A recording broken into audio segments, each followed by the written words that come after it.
ஒரு மனிதர் அவர் லட்சக்கணக்கான மக்களை சிரிக்க வைத்தார். ஆனாலும் அந்த சிரிப்பின் பின்னால் ஒரு சோகமான கதையும் முடிவில்லாத போராட்டமும் இருந்தது. சாதாரண தமிழ் குடும்பத்தில் பிறந்த அவர் சினிமாவில் யார் துணையும் இல்லாமல் தன்னுடைய பயணத்தை தொடங்கினார். வசனங்கள் எழுதினார், இயக்குனர்களுக்கு உதவினார், வாய்ப்பு வரும் வரை காத்திருந்தார். அந்த சந்தர்ப்பம் வந்தபோது அவர் ஏன் தனித்துவமானவர் என்பதை நிரூபித்தார். அவர் சிரிக்க மட்டும் வைக்கவில்லை, சிந்திக்கவும் வைத்தார். அவருடைய நகைச்சுவை வித்தியாசமானது. கல்வி, ஊழல், சமூக மூடநம்பிக்கைகள் இவை எல்லாவற்றையும் நகைச்சுவையாக மனதில் பதிய செய்தார். அவர் மக்களின் தோழராகவும் குடும்பத்தின் உறுப்பினராகவும் மாறினார். ஆனால் வாழ்க்கை எப்போதும் நியாயமாக இருந்ததில்லை. 13 வயதில் அவரது ஒரே மகன் உயிரிழந்த போது அவர் உடைந்து போனார். மக்களை சிரிப்பில் மூழ்கடித்த அந்த மனிதரின் வாழ்க்கை கண்ணீரில் மூழ்கியது. ஆனால் அவர் நின்றுவிடவில்லை.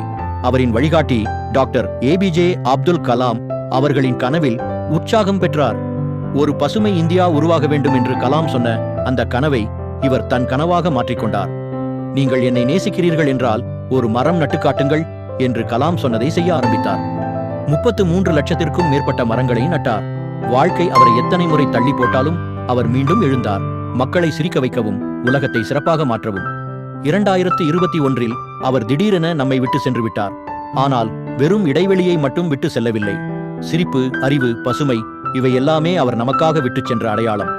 இது ஒரு நகைச்சுவை நடிகரின் கதை மட்டுமல்ல, இது ஒரு போராளியின் கதை, ஒரு சிந்தனையாளரின் கதை. தனக்கு வேண்டியதை மட்டும் வாழ்க்கையில் தேடாமல் மக்களுக்காக வாழ்ந்த ஒரு நல்ல மனிதரின் கதை. அவர்தான் நம் சின்ன கலைவாணர் பத்மஸ்ரீ டாக்டர் விவேக் அவர்கள்.